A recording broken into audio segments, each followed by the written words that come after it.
which is so important now because one is confined to one's home and one can straight away talk to a doctor who's in a command center in Mumbai on a telephone.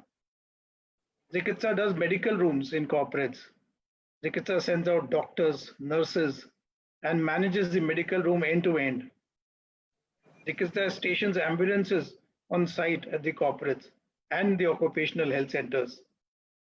And then Ziqitza is now hosting a lot of webinars on a host of wellness topics. Our mobile medical units are a very, very good CSR activity. A forced traveler ambulance equipped with a doctor, a nurse, a EMT staff, as well as the data entry operator and the driver, goes into villages, screening patients, giving out medicines, and giving out consultations. So as I mentioned, Ziqitza is not only into the public space, but also in the private space now, with healthcare solutions for corporates. Health checkups is another activity that we do, and this is in collaboration with another company. Our clients range from ACC, Flipkart, Columbia Asia, P&G, and so on. And this list is only growing. We partner with the government in large number of states, as I mentioned to you, and we're very proud of that. We won a lot of awards. In fact, Ziqitza won only last year the FICCI Award for Healthcare Excellence Award. And before that, as well, every year almost, Ziqitza has been winning awards. So we take pride in our service delivery, and we think we are the best in the country. So our performance speaks for itself. We have also ventured into the Gulf, and we are serving patients in Dubai as well. Total pregnant women served is more than 8 million. Total number of people served is more than 22 million. So reach out to us whenever you need a doctor or nurse, an ambulance in your organization. So today's program or today's session is on building or improving relationships in these difficult COVID times. And the session is brought to you by none other than Dr. Hozefa A. Bhinderwala. You see this young doctor on your screen with an Amitabh-esque beard. This is Dr. Hozefa. We've heard him before. He's become quite a popular name in the circles of Ziqitza because besides his achievements, he's an excellent orator. And I'm sure you're going to love him, just as the audience was enthralled the last time over.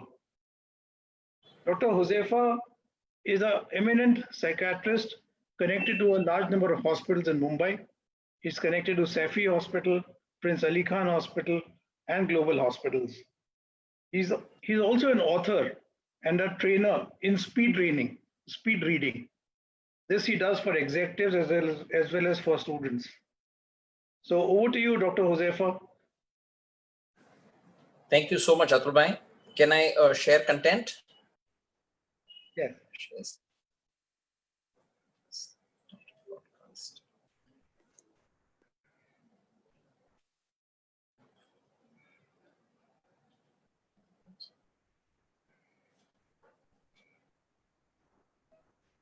Yeah. Am I audible? Am I audible? Yes, doctor. Yeah. Okay. So it's ironic that I get a chance to speak on relationships in stressful times when I'm going through a difficult relationship myself. And how do I say it?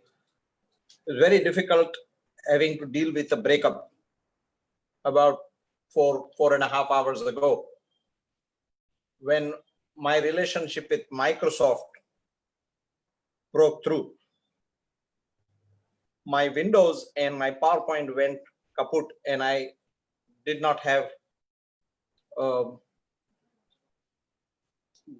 right technology to deliver, but I will still try and talk about the topic. Very difficult times for all of us. We're all confined to our homes. People are having to put up with so many difficulties, and then It was good, when the man went out, when the woman went out for a few hours and was not there all the time in the home. Children had their space, children had their time. And now suddenly all of them at home all the time, it's making it difficult. With the unlocking, it has posed new challenges because the working partner feels that they have done their bit by going out, but the partner who is at home is subjected to doing so much more. So many of them are working from home, so they're having a double job. And let us look at a couple of such people. The first is this lady who has children who are going through online schooling, and they are very, very alert and obedient children. They sit in front of the camera, the tablet, and they listen to the teachers, and the teachers give very positive feedback. This lady also has a very cooperative staff and boss, and a very supportive spouse who, while she's attending to her work, looks after all the household chores. And this lady has a fantastic, great work-life balance. Her name, I have to hide her identity, is Mrs. IUF, and we'll come to what that stands for. And then there is this other person who has an irritable, insensitive spouse who's always fighting with her, always telling her how, saying how he's going out to work and how she should look after the home. This lady doesn't even have domestic help, so she has to manage the household chores and do all the other things. Children are giving her a tough time with online schooling. They want to go around, play. They want to do everything but sit in front of the tablet or the phone. And she's also working from home. Her name is Mrs. AEH. So let's understand what Mrs. IUF stands for. Mrs. IUF stands for the ideal utopian female that is non-existent on this planet. And Mrs. AEH is the actually existing human. I'm sure all of you will agree that these times are testing our patience and our relationships. I want you to take a look at this graph that I have, which shows on the x-axis our ability to function or perform.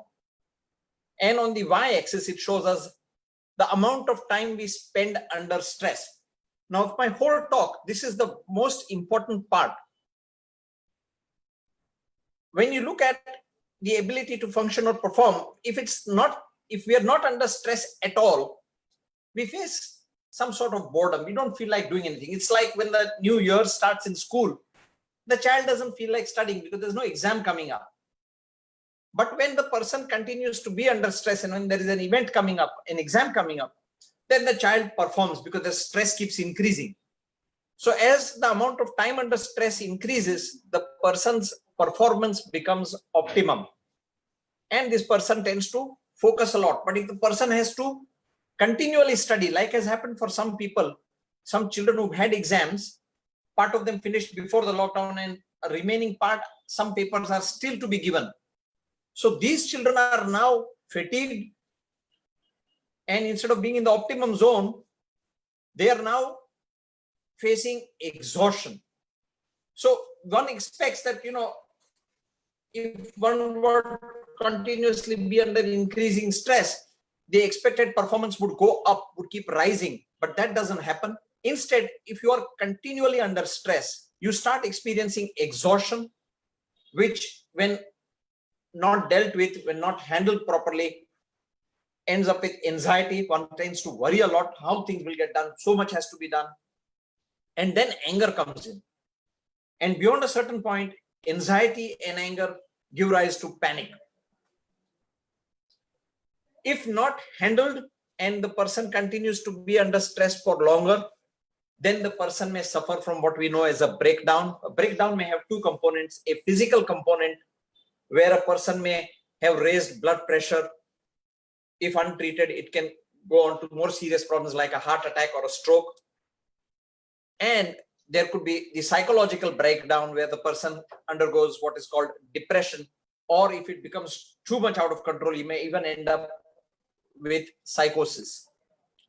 If even beyond a breakdown, if a person continuously has to be under stress for longer period of time, then the person may experience what we know as burnout. So this graph is very important because the continuous time under stress is what creates these challenges for people. And what I will show in one of the solutions is that if this continuous time under stress is not broken into intermittent time under stress, breakdown and burnout is inevitable. But if we give that person some time to unwind, some time to give to himself or herself and deal with stress in a better manner, then there is a possibility that the person can be more comfortable. So this whole pandemic has come to us like lightning out of the blue, like a competitive exam for which we are being asked questions which are out of the syllabus. At the end of it all, there is a mind-blowing reservation, so our chances of making it look difficult, and even the question paper is going to be taken out of our hand before the allotted time to complete the exam is finished. So it's a very difficult situation, not just for a few people, for everybody in the world. So let us look at how we need to handle, let us look at some solutions. You know, you can't solve problems if you don't know what the problem is. As a race, as a community, we have been dealing with situations with the same tools that we had earlier. But, you know, we use the word a new normal. So we have to realize that this whole problem will have to be handled with a different set of tools. Unless we are aware of what it is that is stressing us out, we are not going to be able to change it. And how do we do that? I would recommend very strongly that we make some time, take some time out to write about whatever we are experiencing. I'm not saying that write paragraphs or essays or chapters, but I'm saying if something is bothering you, make sure you note it down, because unless you have it noted down in a physical form in front of you, you're not going to be able to do anything about it. It will keep ruminating in your head, keep rotating, oscillating in your head, and make you very anxious. So it's good to make a to-do list, and then of your to-do list, prioritize what are those things that you need to deal with on an urgent basis, and what are those things that can be done later. Having taken care of that, it is also important to write about your issues that are bothering you, not just tasks that appear on the to-do list, but what are those things that you are finding difficulty to cope with. Now, issues come in two forms. There are some things we worry about over which we have no control. For example, the number of new cases of corona that have come up. I mean, I may think about it, I may worry about it, but there is very little that is in my hands to do besides taking care of me and my family. So there are things that I can worry about but cannot change. They form part of my circle of concern. And then there are those things that I can actually change. And those are the things that I should work on. If I'm looking at changing some of the issues that are bothering me, then is there anybody whose help I can incorporate? Can I get somebody to help me out? So here it may be a spouse, it may be your children, it may be your in-laws, it may be a friend. Do not hesitate to seek help. Now, unfortunately, till some time back, till before the pandemic, we had our way of doing things and we never reached out to other people for help. But this may be the right time to start reaching out to people. Also, I want to make a point here that in family relationships, in between husband and wife or between friends, sometimes one feels that no, all this life I have done these things myself and it is wrong to ask for help. Now, I think this was the old way of dealing with things. We have to accept we are living in modern times, which have been radically changed because of the pandemic. So asking for support, there should be no shame, even if it goes against convention. Now, if you don't ask for help, then you are asking for increased frustration, things going haywire. Just, it just keeps boiling because you feel that, no, this is my work. How can I ask him or how can I ask her to do this? And not getting help can lead to increased frustration.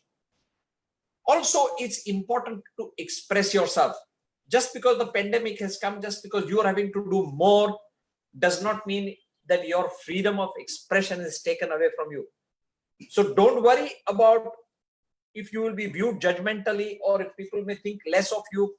Express your thoughts, express your feelings, but do all of this without blaming the other person. Now, in relationships, the problems come up when people get frustrated and instead of asking for help, they start blaming the situation, they start blaming the people, and then what should have been easily sorted out becomes a fight, and people are labeled as being insensitive without being given enough chance to be of help.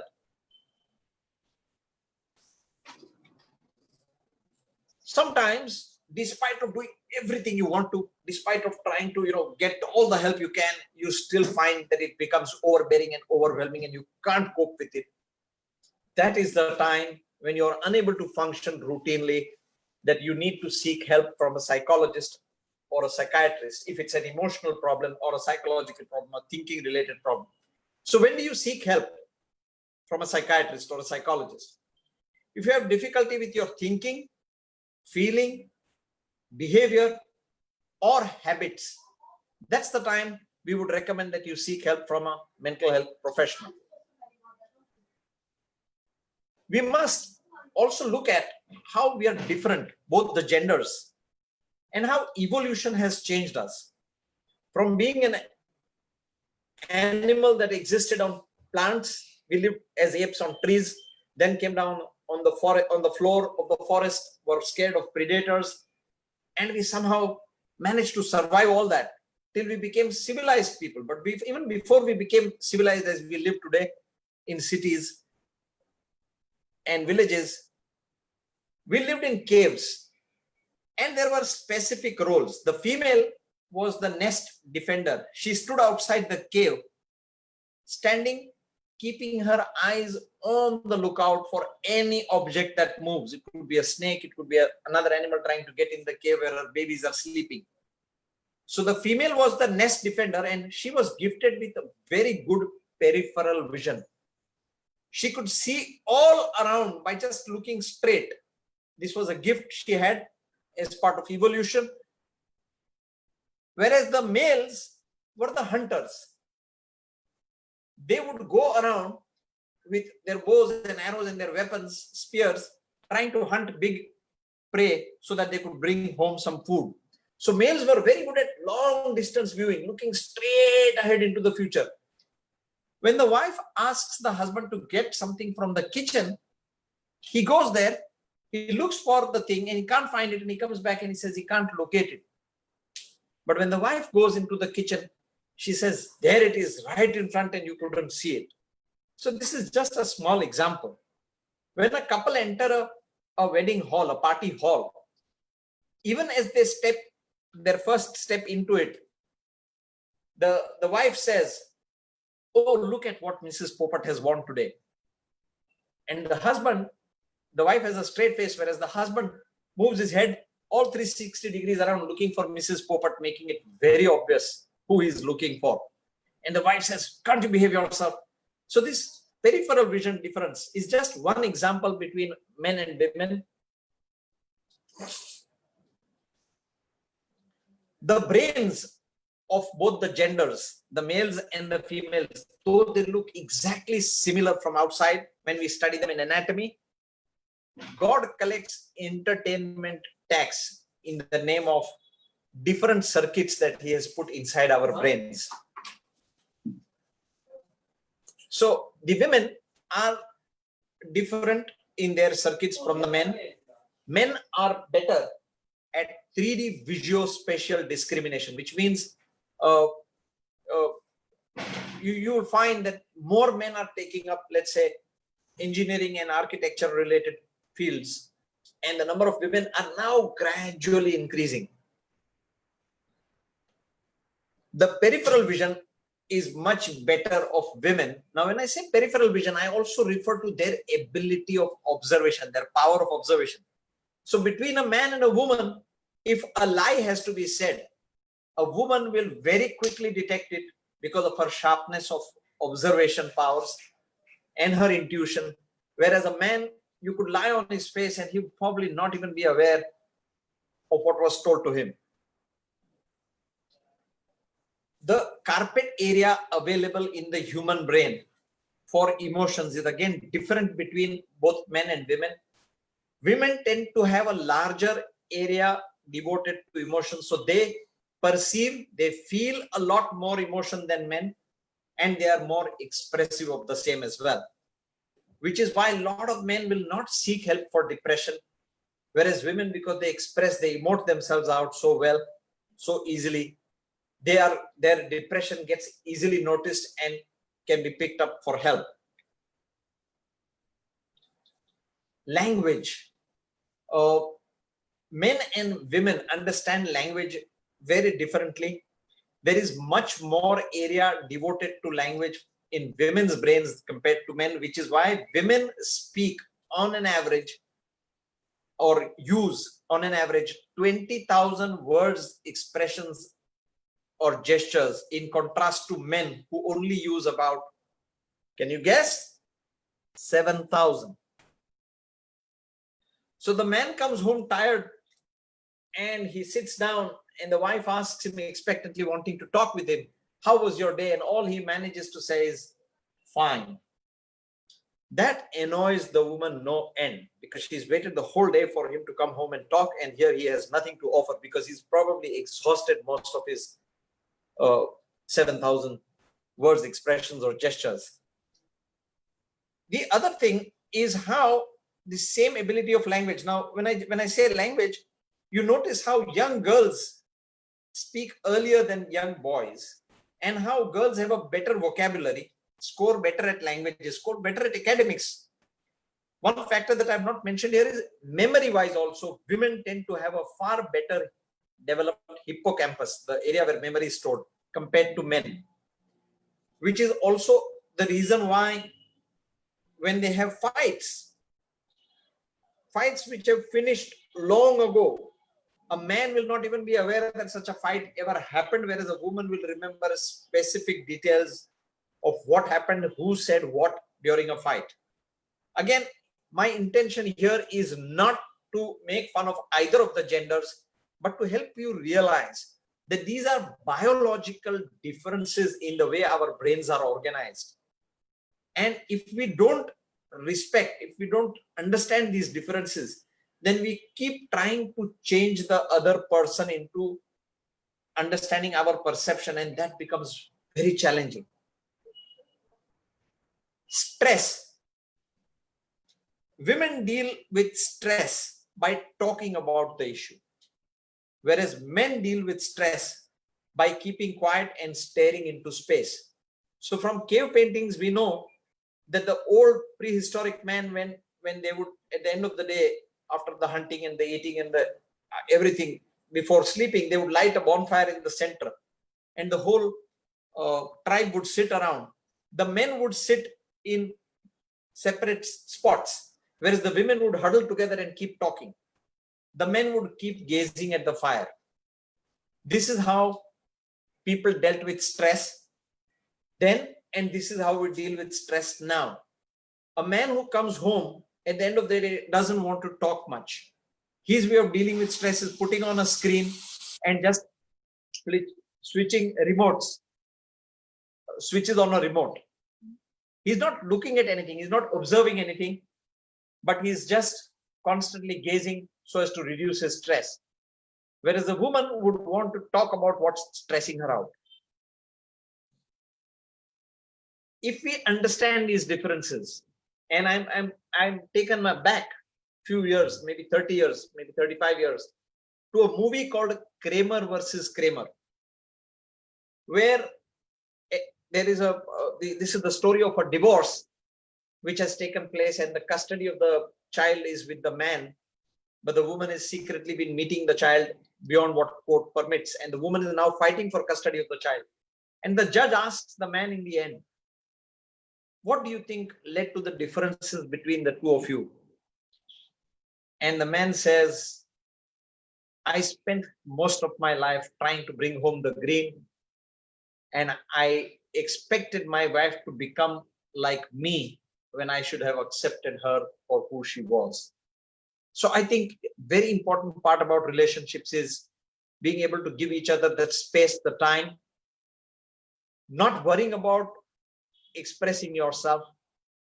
And if I have to just summarize the whole talk into a few take-home points, firstly, these are difficult times.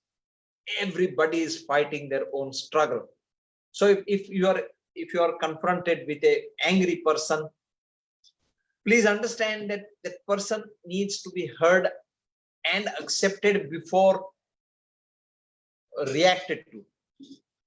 Second is make time for yourself, not to do some work, but to just unwind. You need that time. As we saw in this graph, that the more time you spend under stress, the more you put yourself at risk for not only physical conditions, but also psychological conditions which can strain your relationships.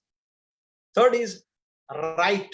Unless you have your problems physically in front of you, you will not be able to solve them.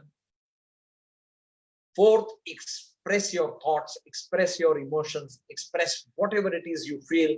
Let your partner know what you're going through. Yes, I understand people are becoming a little bitter with the situation happening around, but I think once things are expressed, you also tend to feel lighter. And lastly, like I mentioned, respect the gender differences. I think I will try and patch up with Microsoft and go back to PowerPoint when I can. I will need everybody's blessings for that. Over to you, Atul bhai. All right, thanks, Doctor. So if there are any questions from the audience, you can write in the chat box, in the Q&A box. Questions, Atul bhai? Huh? We'll take about 5 questions. All right, okay. I also, just if you allow me, I'm a Dawoodi Bohra. It's our Eid today. So Eid Mubarak to all the participants. Eid Mubarak to you, Doctor. Thank you. Thank you.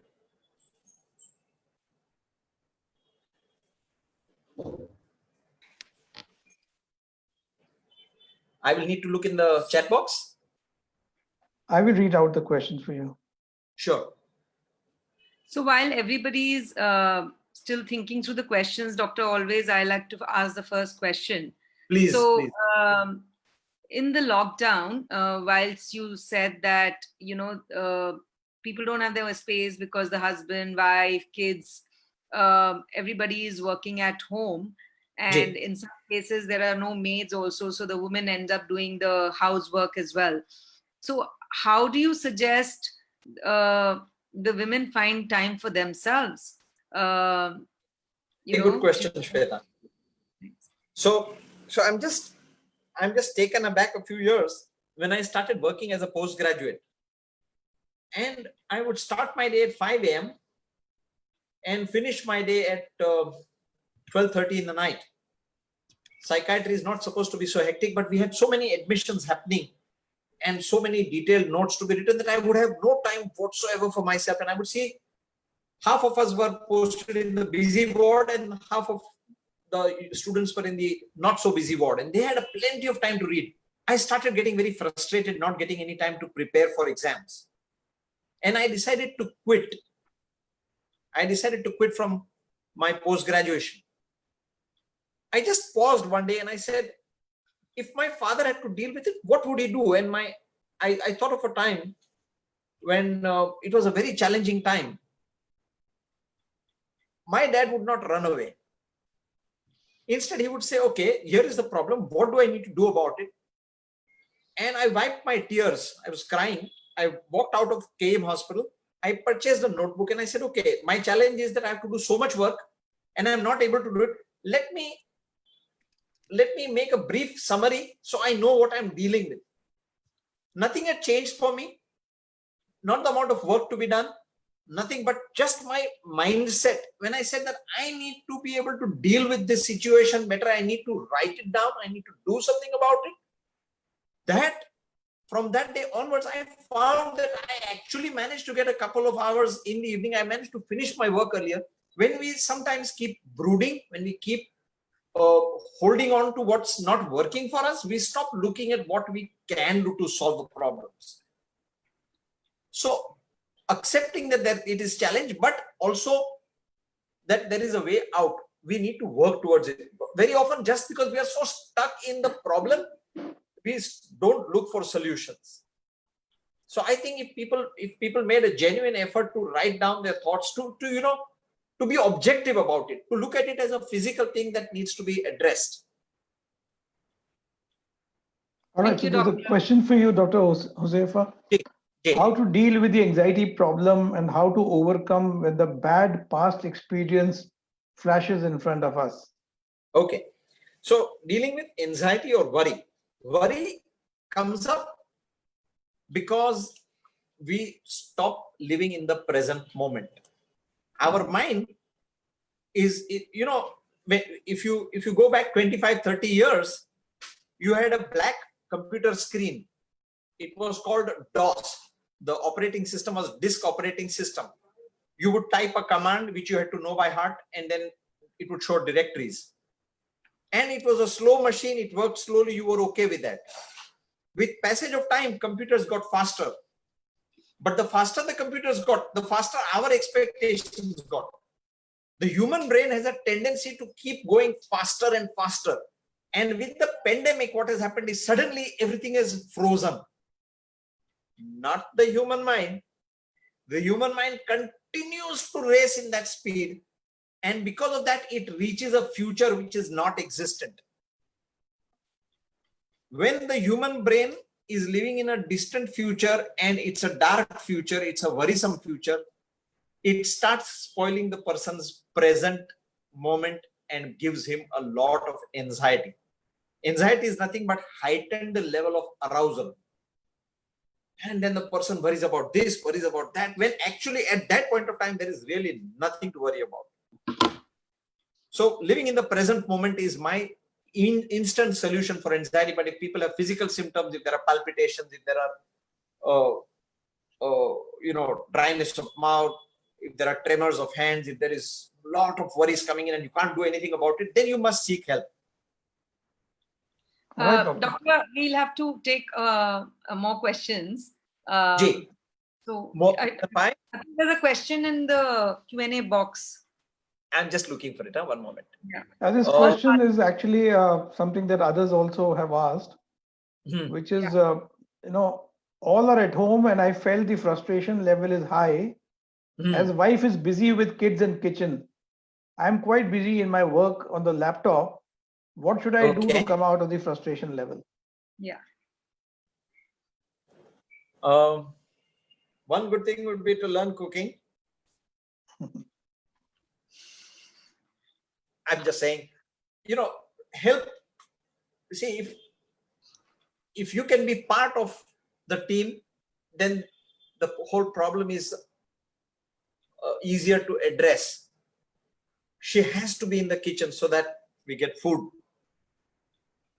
And children have to be busy with their life. Either you join their team, either you become party to that, or you invest your energies in something productive, something that you would like to do. It will sound silly when I say it, but we strongly recommend buying children's coloring books. I have gotten senior executives and politicians to fill in KG coloring books with colors. And they were very reluctant to start with, patients who were admitted.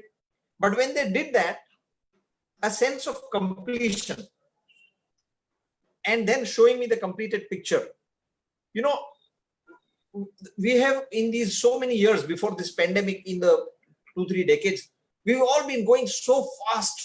We haven't done things that we enjoy. So if you cannot be part of the team, if you cannot be in the kitchen helping your wife or helping your son, then why don't you do something that you would like doing? That would help reduce. Yeah. Doctor, also just, something which I feel has helped a few friends of mine and myself is, when people are working, both husband and wife, and everybody is busy, just finding that time to take a walk for half an hour, 40 minutes, that kind of calms you down. So, yeah. So I would mention the W's that are very important in our lives. Walk, worship, weight watch. Weight watch doesn't mean just physical weight watch. Weight watch also refers to the burden, the psychological burden, the baggage that we are carrying. Work, of course, work we are doing at our level. Worth, what is your worth?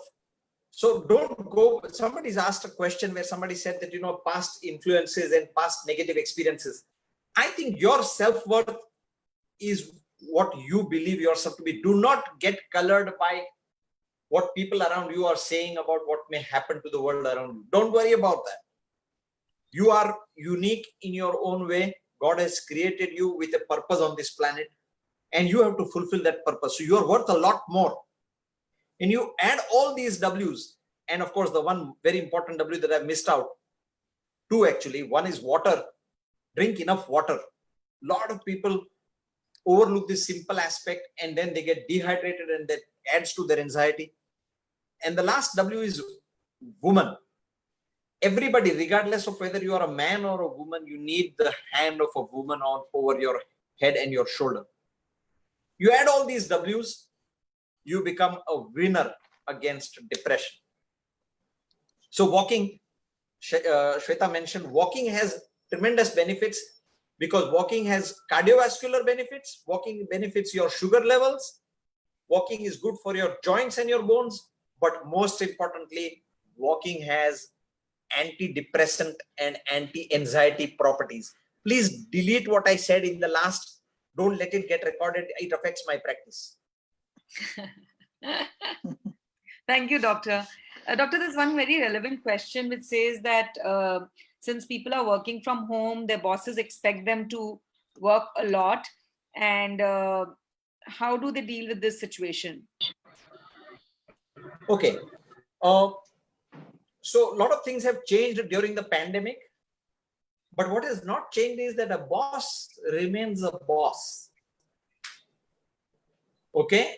And let's be honest, the bosses are facing just the heat just as much as everybody else is. Yes. So they are going to be very demanding. They've missed out on 3 months of productivity. And I think if we can perform our best and let them know that we are on it without making it personal, without either getting upset with the boss or without seeing that, oh, he's just doing it to me.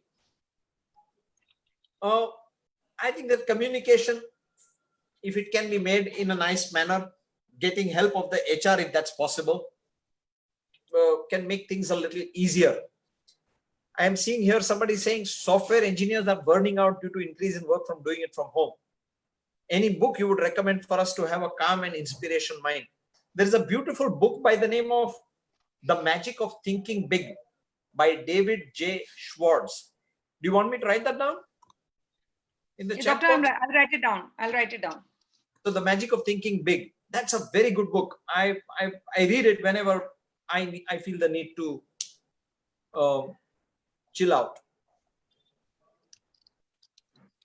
How to handle the financial crunch during the lockdown era? Yes, if somebody has an answer, give that to me also. Many people remain stressful in terms of meeting commitments of payment. I think both the parties, the person who is asking for the money and the person who has to give the money, both the parties are aware of the situation around. I think we just do our bit, and we can't stretch beyond what we can. I'm not really the best person to deal with this financial crunch wala question. But Doctor, the financial crunch, may I just suggest a few things? Please. there are a lot of businesses which have not suffered, and there are a lot of business which have actually shut down due to the lockdown. I Jay, think one thing people need to realize is this pandemic is here to stay for a while.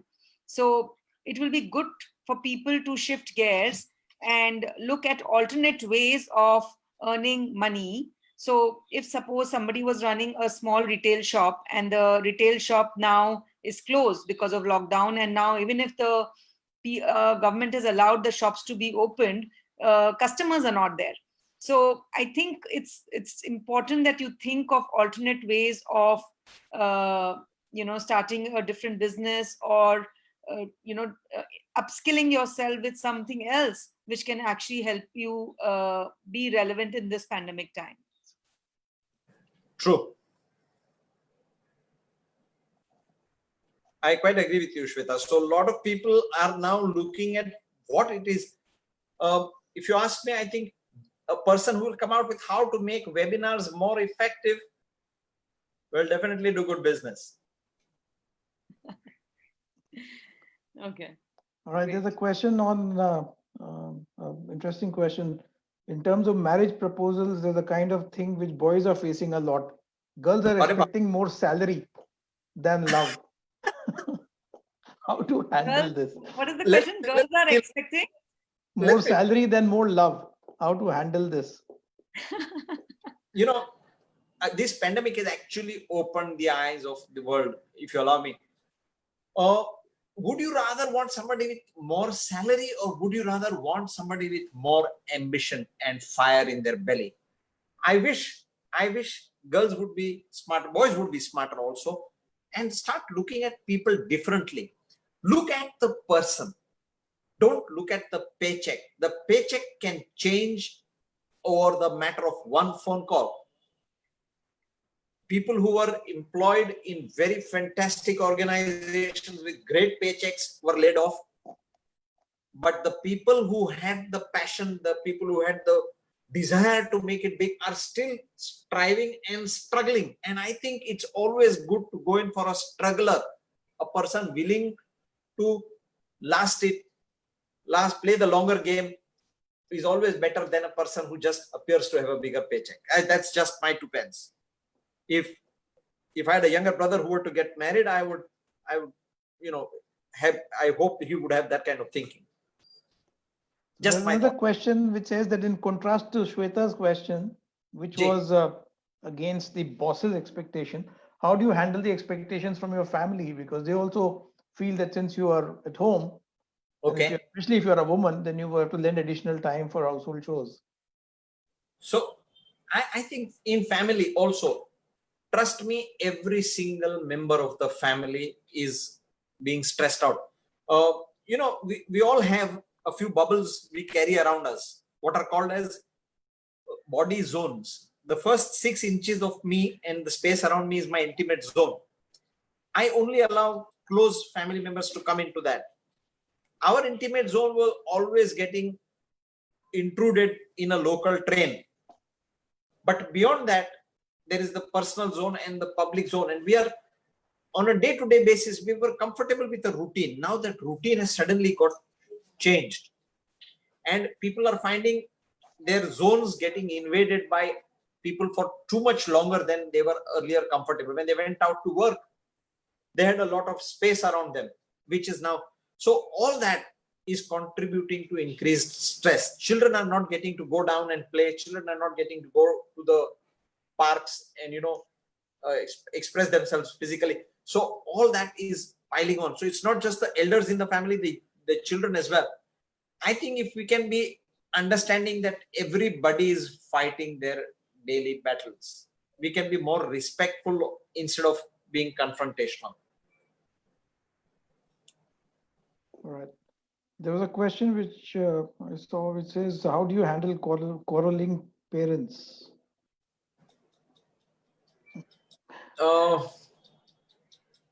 Personally, I would keep out of a couple's fights because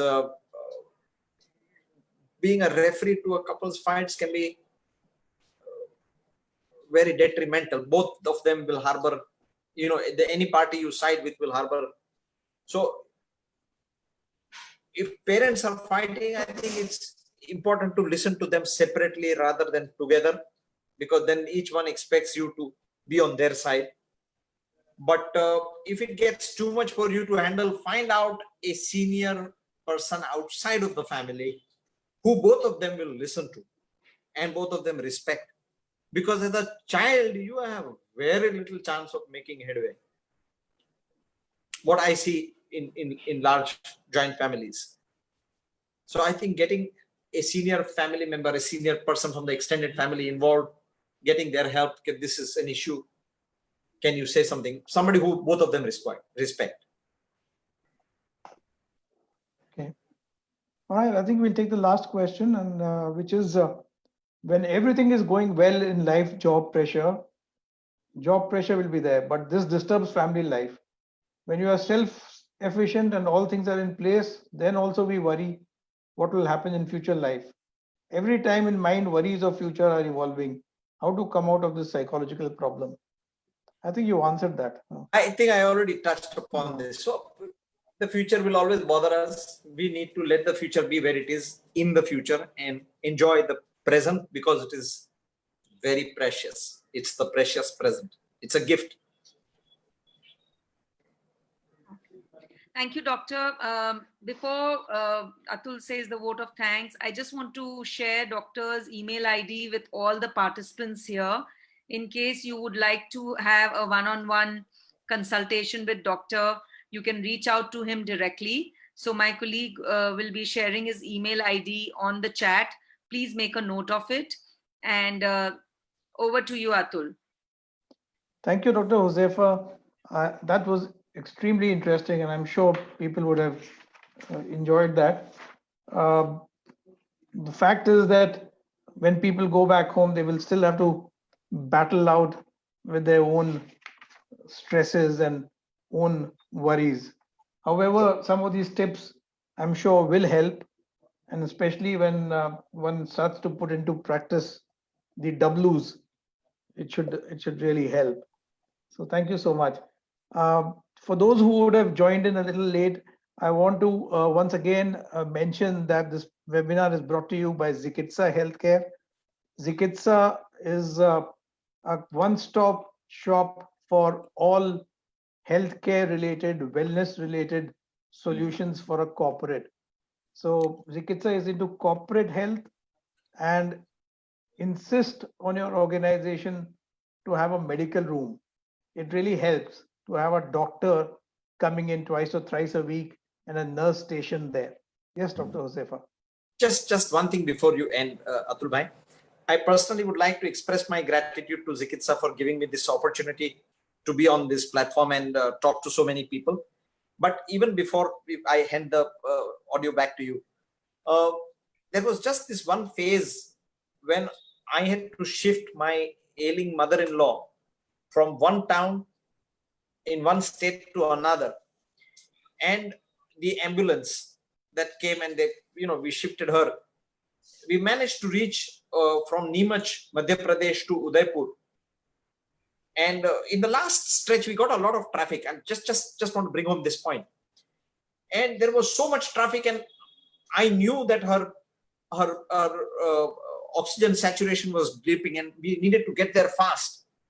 And because it was an ambulance, people made way and we managed to get there. On a routine, everyday basis, we tend to discount or let go of the ambulance because it is somebody else's problem. We don't know, we are not aware of how significant this particular service is. And to Shweta and the people who got together to form this, my salutations. It requires courage to do this, and it's a service that goes beyond words. Sorry, thank you. Yes, Dr. Hozefa, very well brought out. You see, when we are driving on a road and there is an ambulance, which is screeching to go past you, a lot of people do not give way, and one does not know what another person is probably going through. And having said that, I mean, we know, I'll just give you a perspective. In Madhya Pradesh, we receive 40,000 calls every day, every single day.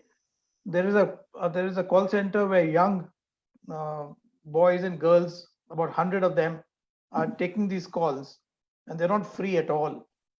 750 actual patient transfers take place every day, and Ziqitza meets the tat of reaching the ambulance on time and making sure that these emergencies are handled.